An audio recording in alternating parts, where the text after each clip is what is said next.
Morning Singapore, it's Glenn Angel and the Flying Dutchman. Our guest for this morning and every Tuesday morning is award-winning psychologist. She's won an Oscar, yes. Dr. Geraldine Tan. You're going to give me the Oscar, right? It's equivalent to an Oscar, I feel. Yes, it is. It's our Oscar to you. Your award, Yes, yes. thank you. Award-winning psychologist, Dr. Geraldine Tan. Good morning. With the award-winning team that I get to be on every Tuesday morning. That is true as well. Hello, everyone at the office right now. The Academy. The Academy, yes. Was I going to say the Academy? No. Yes, you were. All right, let's get down to business. It's Therapy Tuesday with Dr. Geraldine Tan, and today we're talking about parenting, the designers and the shepherds. What exactly does that mean, Dr. Jerry? I actually had no idea because last week someone asked, should we be designers or should we be shepherds? So FD said, okay, this week we will talk about it. So this week we are talking about it. It's actually quite interesting, Jerry. I saw this thing on social media. A psychologist said that we are born with certain traits. So as parents, we shouldn't try and design our children, but we should nurture those traits that we're born with. So hence the designer and the shepherd. So the shepherd is the guide. Is the guide. Is the more nurturing. Boring. I think being a designer, right, is more interesting. It's cool. That's why parents do that. You see, But parents are designers only because they're living their dreams through their children. Jerry. Yep. Okay, when I was preparing it, I know last week we say, should we be one or the other? And I think modern parents work very hard, whether it is in the workplace or whether it is, doing their parenting work. And I suppose what I would like to put across is for parents to accept themselves. So we're going to speak about each one in a positive way, and not just look at the limitations, because all parents have the best of intentions. They want the best for their children. So that's why we need to celebrate whatever they might be, and then they too will learn other strengths of other sort of parenting. But do parents want the best for their children, or what they think is the best for their children or the best for them? There are, in truth, there are parents that live through their children. So those parents that live through their children load their children as trophies.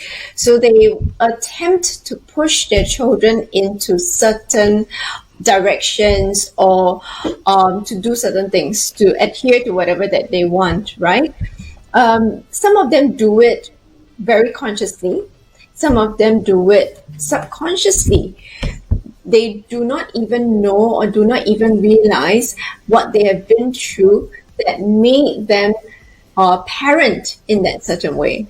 Right. I always think you must think about the return of investment when it comes to that's why. That's why you need to be a designer. No, there's no return of investment. Exactly. For No, There's always a return of there's investment. no guarantee with children at all. Oh my goodness. That's why I have no kids. Yes, this is Okay. why. Here's Amy Grant. We'll continue to talk to Jerry on the Big Show TV. Here's Amy Grant. I will remember you on 1FM.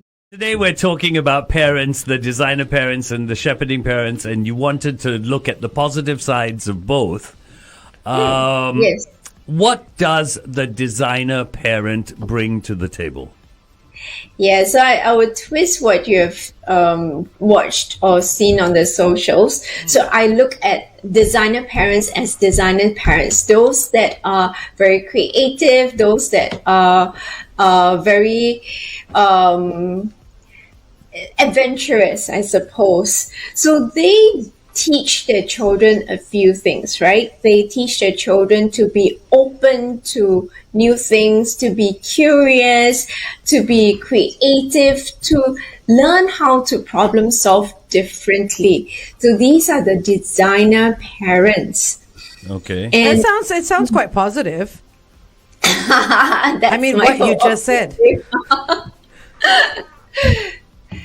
Yeah, so I understand about the designing traits. So trying to draw up something, trying to ensure that the children follow something. So that was designing the traits. But I wanted to encourage the parents not to do that or to put down any parents. So I wanted to look at something positive. Yeah, so when we look at designers, fashion designers, shoe designers, graphic designers, there's this element of excitement. There's this element of being very different, trying different ways, and these are what the parents can impart to the children. Right. But there's some lousy designers. Let's talk about the lousy designers, right? Once I wanted to get an interior designer for my new home. Okay. And I remember the first interior designer that I got was so lousy. Oh dear. Oh no. It's horrible. I had to go to someone else. Okay. Right? Well, a kid doesn't quite have that choice. No. So what I'm trying to say here is that there are some parents who want to be designer parents, right? Yeah. They want to try and get their kids to be Something that they may not be. yeah. Okay. But they might not be good at doing that. And these are the parents who put too much pressure on their kids. What I'm driving at is that you can be a designer parent, so to speak, and do it right. I don't see anything wrong with that. Well, I mean, like Dr. Jerry, you said there were some positive traits to it. So is it a matter of straddling being a designer and a shepherd? Because I feel that a shepherd you should be a shepherd anyway. You know what I mean? Yeah. That's I think the designer is a little bit more technical. So that's where the shepherd is a bit the softer fluid. skills. Soft approach. Yeah. Yeah. So it's slightly different. We'll come to that in a while. If we look at the designer as from a more technical standpoint, then I'm not sure. Let's look at how they learn this. Well, their business, right? They are should be very collaborative. I hope they're more collaborative. More open in communication. So they might, not be so gentle in other ways, but they communicate their needs. I mean, if you want the customer to like your work, you need to communicate, with the customer, right? The creativity and being able to think critically, so the critical thinking. So these 4 points, if we look at it from a more technical standpoint, can they then evoke these 4 points in their parenting to be a bit more collaborative, communicative, a bit more creative.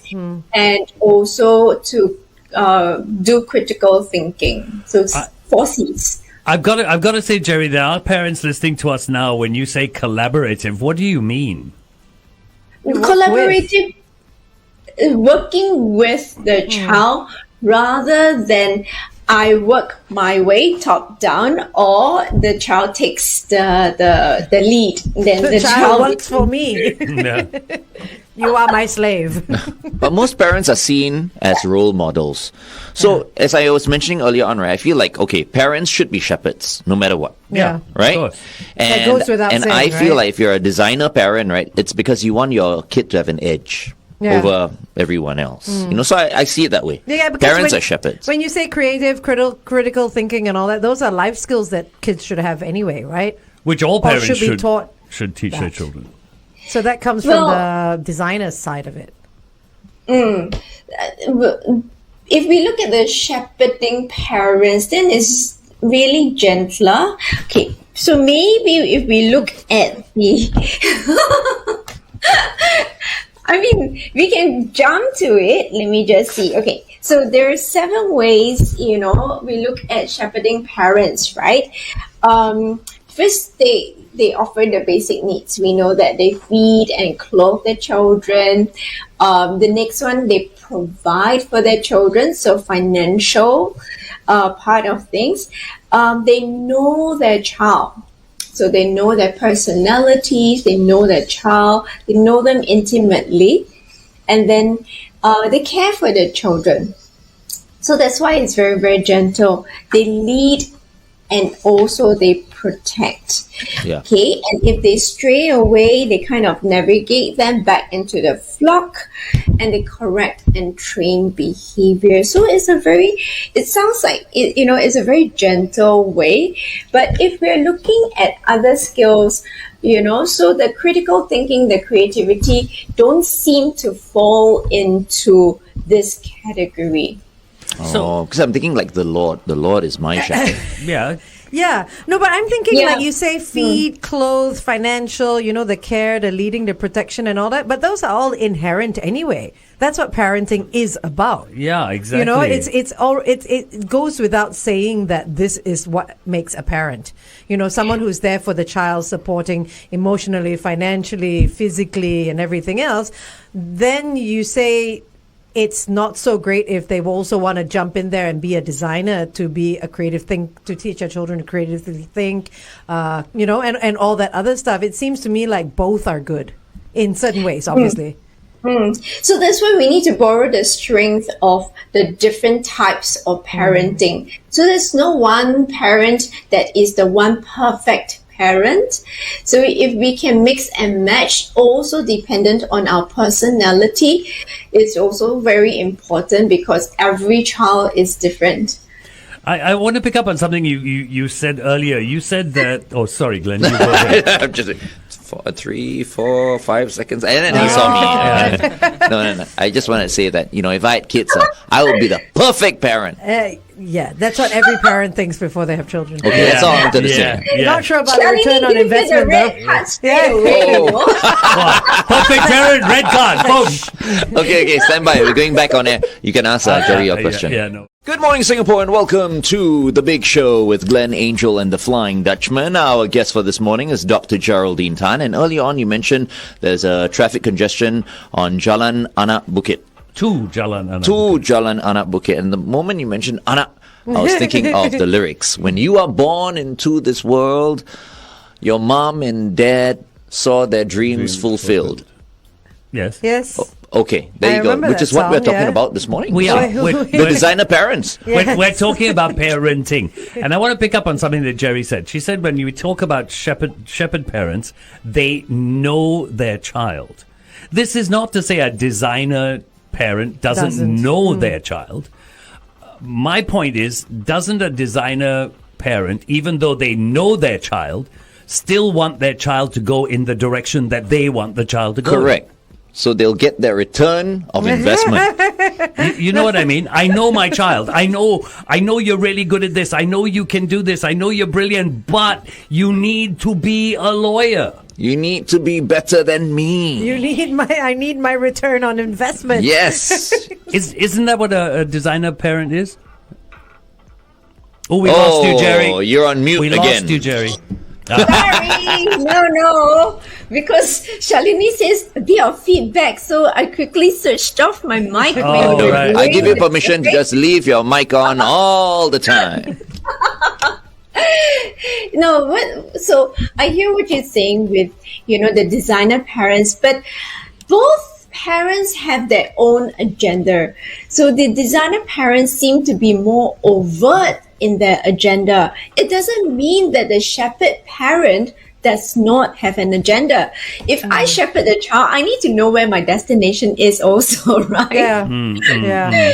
Just that I do it slightly differently. So that's why I say if the designer parents are able to be aware of their own needs and to understand that the destination may not be their destination, they still can have an agenda and help the child. So I know a lot of people put down the designer parent, so I'm going to push a little bit more for the designer parent. There's something called scaffolding parenting. It comes from Zygotsky's teaching method. So there is scaffolding teaching. I thought Zygotsky was the crystal guy. That's Swarovski. Oh, yeah, okay, sorry. Yeah.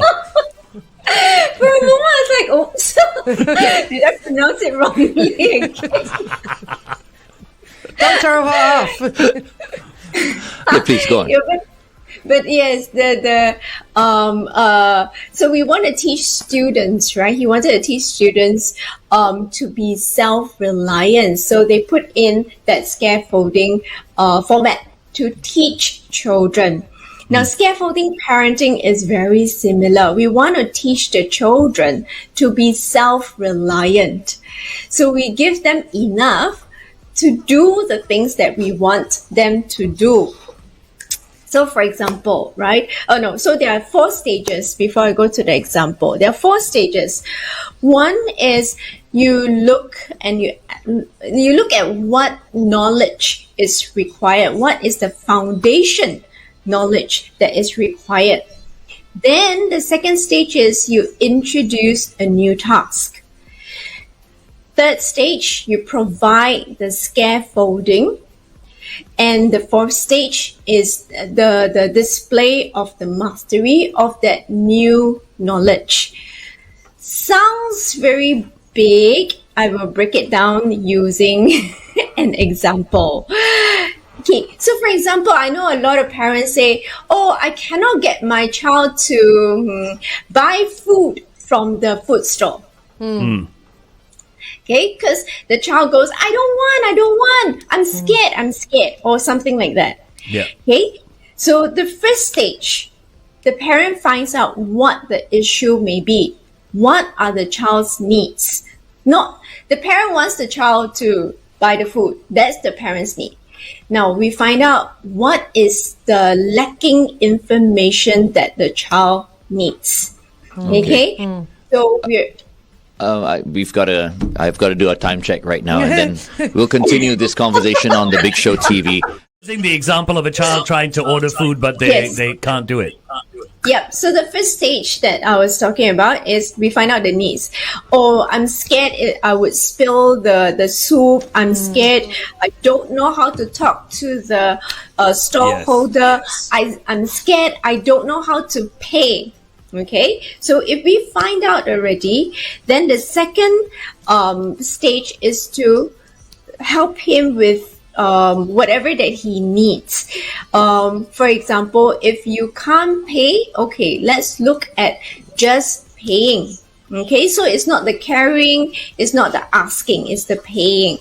So if the paying, I don't know how to get back the exact change, then the third stage is to teach the child that you give that it's $2, you give this $2 note, you don't get back any change. If it's a $5, you count $3 back. So you teach that skill.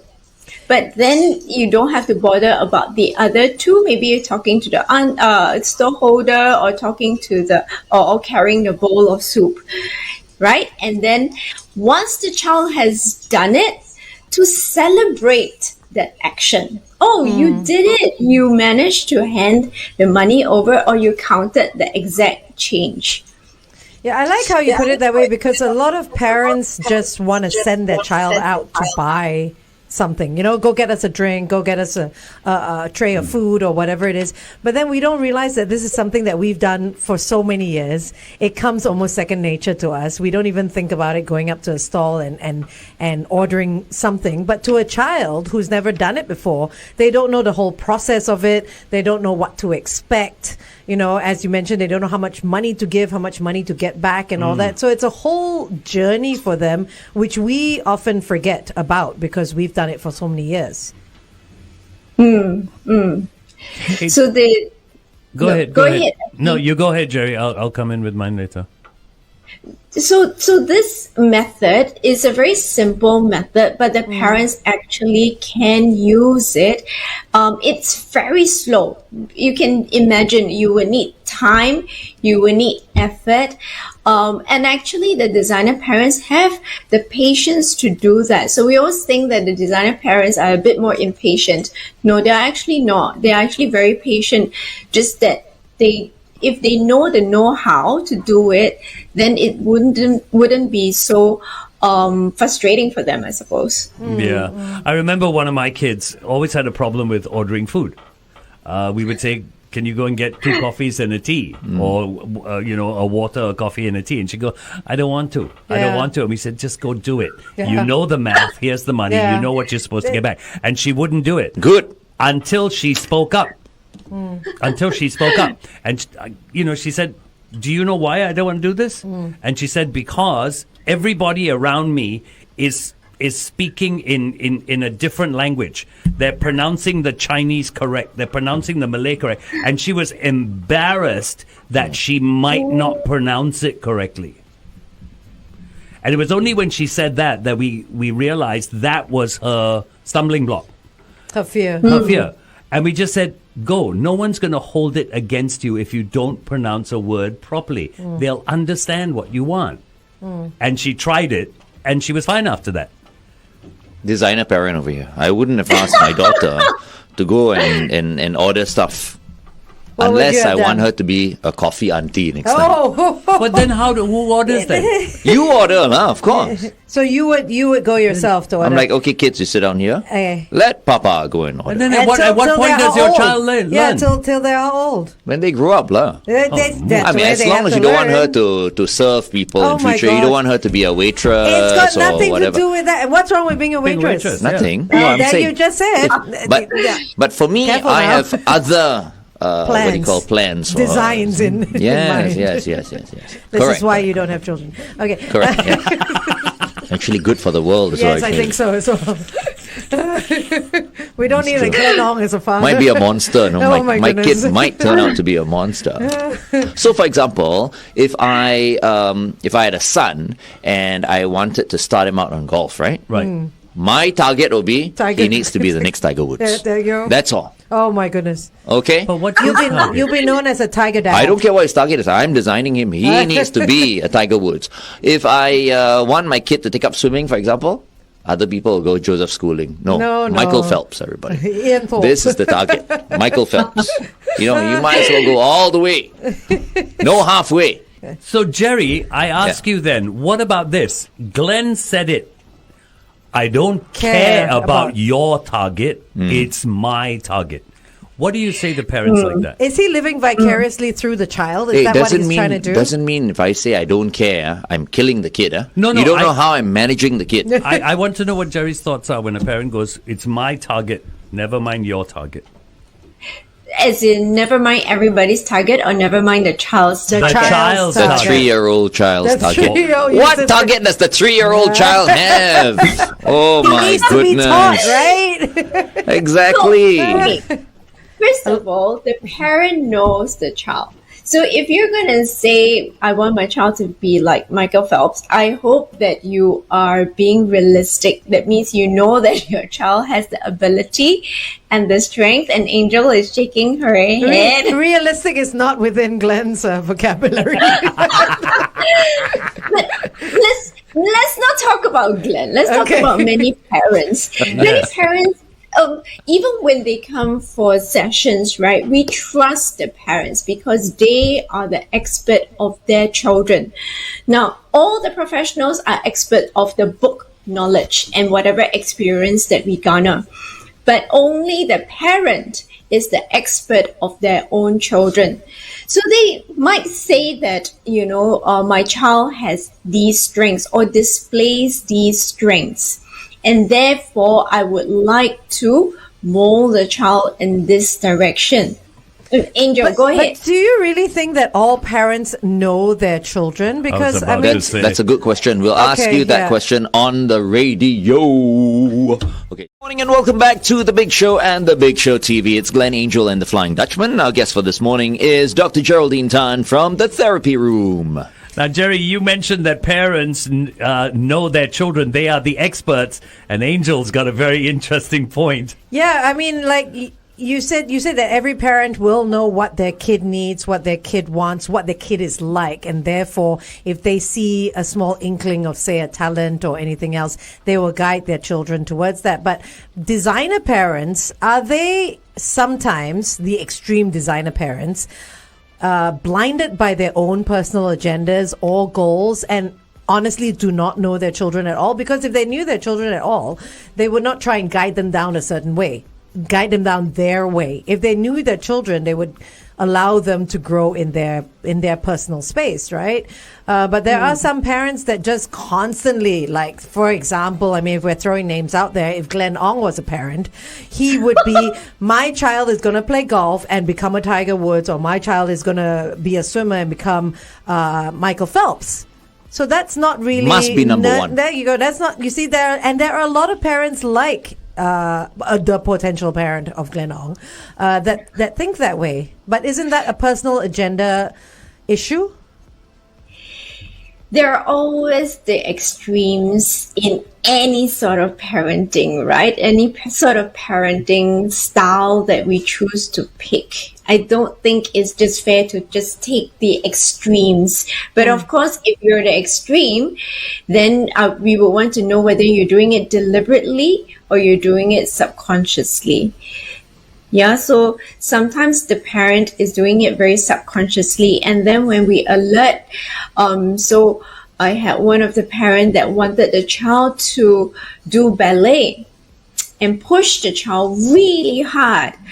And then, you know, when I was chatting with her, I realized she never got the opportunity to learn ballet when she was young.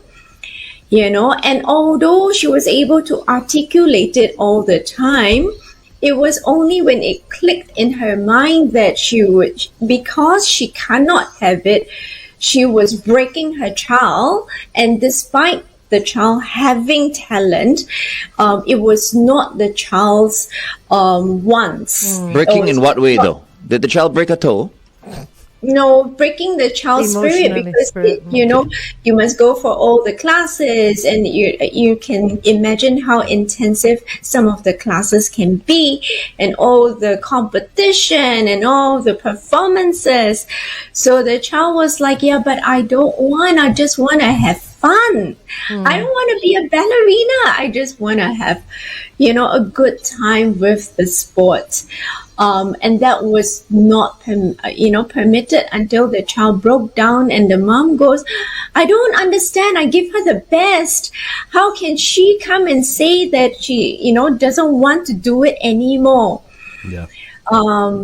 So that's very, very extreme. But whilst we could hear the mother saying, I didn't have the opportunity when I was young, she was not doing it deliberately. Yeah, you know, I think this fun sometimes is a bit overrated. No? Yeah. You can have fun next time when you're grown up and you're successful and you've got lots of money. Then you have fun. You need to have fun. You need to have fun as a child. child. I'm sorry. I completely disagree with you. Like you see, I think you had too much fun. I had a hell of a lot of fun when I was a kid. If not, you'll probably be a minister now if you didn't have so much fun when you were growing up. Okay, let's continue to talk to Jerry on The Big Show TV. Meantime, here's Shaun Mullins with Lullaby. Much fun as well. You did, yes. If not, I will also be a minister now. No, but look at you. You had fun with... No. Sorry, Jerry, I need to say this to him, and I say it, I have to keep reminding him of this. You have achieved so much in your life that fun that you had as a child has not held you back. It's a different type of achievement. I feel like, you know... Oh dear, are we comparing achievements now? No, because... Oh no! No, No, they're not comparing. I'm just saying, you know, I mean, we could have enjoy done a lot what we're more. doing right Yeah. now, but we could have contributed so much more. We are successful. I could have been like Prime Minister, for example. Glenn. That would be a big contribution. You know what I mean? You are extremely successful. In this area. Listen. And you contribute in many different ways. And you do something that very few people get to do on a daily basis, And have you fun do at it it, successfully. yeah. And have fun, You make people look forward to their day. Okay, That you is see, true. this applies to FD as well. But I always say FD could have been like Archbishop of Singapore. But did he want to be No, the I didn't. Archbishop No, of but he's got the Singapore? look and all No, that. it doesn't matter about the Just look. picture him in a cassock. He can do that once a year during Halloween if he wanted to, but he didn't want to be Yeah, that. now we've got our Archbishop who's Yeah. he's a cardinal now, Cardinal William Yeo, Yeah. right? Oh. Correct? Am I right? Really? I No, don't know. never mind. Okay. I know what you're saying. Well, if you don't know his name, This is why So- he didn't no, become an no, Archbishop. so he could have been like Archbishop and then become a cardinal. You know, I can just picture him in Vatican In the City Vatican. right now. Yes, people mistaking him for the Pope. Pope Francis. Anyway, We Jerry, digress. Jerry, we digress. Now, Eddie, I'm hoping is not a parent.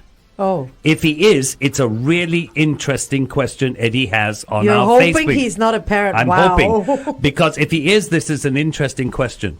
How do I discover my child's talent? He sounds like a parent, actually. How do you discover your child's talent? A few things first. Some children Glenn have is no talent. William Go. Cardinal William Go. You see, William Go. I haven't Actually, been to church in a while. He goes to church every weekend. Uh-oh. He should have known it's Stop William Go. pointing fingers now. It's Yeah, okay, it's Glenn. okay that I don't This know. is good. This is good, actually, because maybe next week you'll bump into Archbishop, then you'll call him Archbishop Yo. I call him Archie and finish. Okay, there you go. Archie. Anyway. Archbishop William Anyway. Go. So, Eddie's Go. question, This how do I discover your child's talent? Yeah, so some of the kids, and I don't think it's wrong for a parent to ask that, because some kids, they are sometimes very interested in many different things. Some children are not interested in anything at all. So some of them go, I don't know what I like, despite the parent giving them a lot of exposure to different hobbies, interests, sports, arts. And personally, there are a few of the clients, young clients like that. They say, oh, whatever my parent can give me, they give me already, but I still don't know which one I like. I don't have a strong preference to anything. And you're not a failed parent either, right? If you don't know the talent of your child. I beg to differ. Hey, Glenn. That means you're not communicating with your child. I tend to be with Glenn on Yes. this one. I know, but I agree with Dr. Jerry. There are some kids who may not know their talent or their interests right where they are right now. It may take them many, many years or even decades to find out what they're passionate about. And you have to keep Okay. and you have to keep exposing them. So if I had a child right now and I asked the child, right? Okay, so when you grow up, what do you want to Oh be? my goodness, everything. Fireman, And pilot. The child says doctor. astronaut. I'm like, try again. Okay, I mean it's not unrealistic, but hey, I don't know what to do if you want to be an astronaut. So No, but- what else? Try again. But children at those ages, depending on how old they are, they change 3. every year. Oh, they change all They the time. change all the time. Every time you ask them, they want something But different. that's where you need to come in and be the designer. You see, you know what I mean? Well, I mean, you can be a 5-year-old and Record say the you kid want to. at age 3. Okay, what do you want to be? I want to be a professional tennis player. Okay, and then you invest all your money. Oh my goodness. Okay, and then one day he goes like, "No, I never said I wanted to be a professional." Then you play the Play thing back. back. This is what you said when you were 3. Oh dear. And the child is how old now? You 20. hold the kid to his 3-year-old Right? little Yeah, you expression. can't. Oh No. dear. But actually, I'm very interested to find out about what FD you think, because you had such a strong reaction. I think it's a parent's responsibility to discover their child, and it's an ongoing discovery. It's an ongoing journey. Because we took that journey at 14, we knew where Chloe was going to be. We knew what she was going to do. I needed her to attempt education because we're in Singapore, damn it. And if you don't have paper, you know, and I believed that you don't get anywhere. I was wrong. So we knew. With Lee, we knew at about 16 because we went through that journey with her. We exposed her to different things. We exposed them to different things. We let them try different things. Try and fail. Failure is not a bad thing. It doesn't matter. It's no big deal because it all adds up to your life experience. That's how we did it. So it's an ongoing journey. And for some of you, you will not know what your child wants to do until your child comes out of national service. Seriously. Thank goodness. If you were my Seriously. interior designer, you would have been fired as well. But am I not right, Jerry? Am You I are, not though. right? I It's agree with a you. journey we have to take with them to discover who they are. I think it's not only the parenting, but as the person. So Glenn mentioned this earlier. parents are the role models. So one of the things that parents forget is they too need to show interest. They too need to try different things. They have a passion. If you are listless, you're passionless, then you tell me you want your child to have a passion in something and to know the direction. They are going to, copy whatever that you have showcased to them. So after what you're telling me is, your children have seen passionate parents. They have seen parents get what they want and work hard for what they want. They're not afraid to fail. So the words that you use for your children, if I were to use it on you, will also be true for you and your wife, right? Yeah. So parents as the first teachers are parents as role models, and we need to remember that.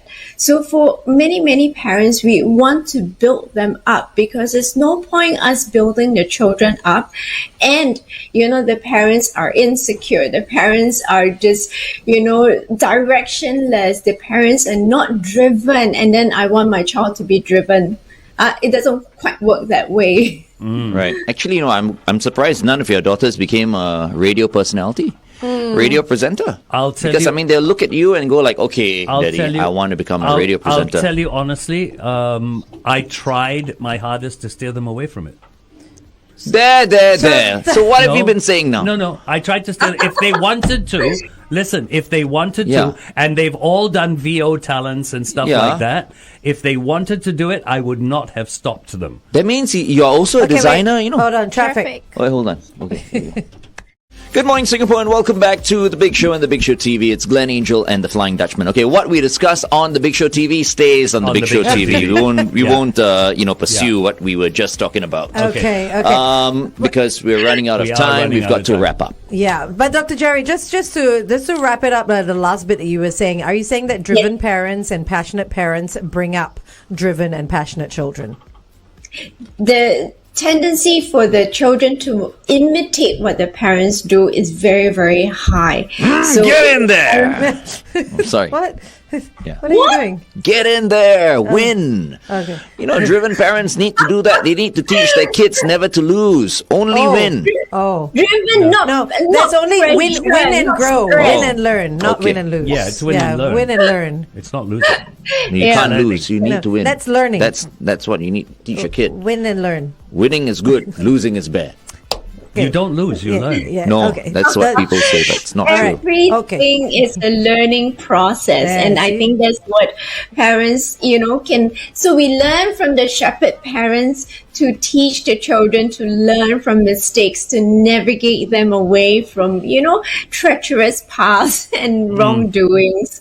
Yes, If my parents taught me winning is everything, I wouldn't be losing playing golf these days. No. Hey, don't have losing lah.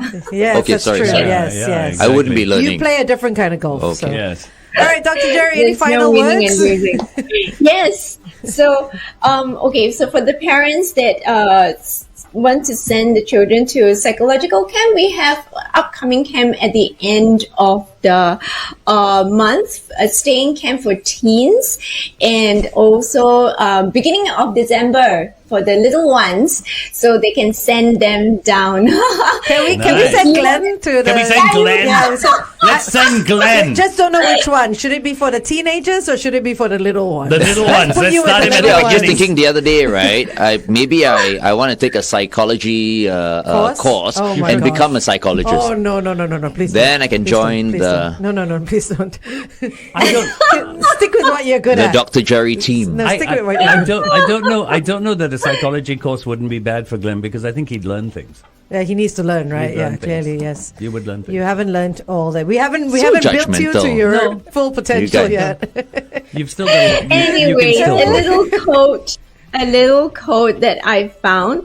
I think this is a creative writer. He's Matthew Jacobson, and he says, behind every young child who believes in himself is a parent who believed first. Nice. Very nice. Nice, Jerry. I just want to say, based on what FB has been saying all morning, I would give him a hashtag anyhow. No. Anyhow times two. Yeah. Anyhow times two. Anyhow, no, actually. Anyway, Thanks. What can I do, Jerry? Bye. Yeah, bye, Jerry. bye-bye, Jerry. See you next week. Bye.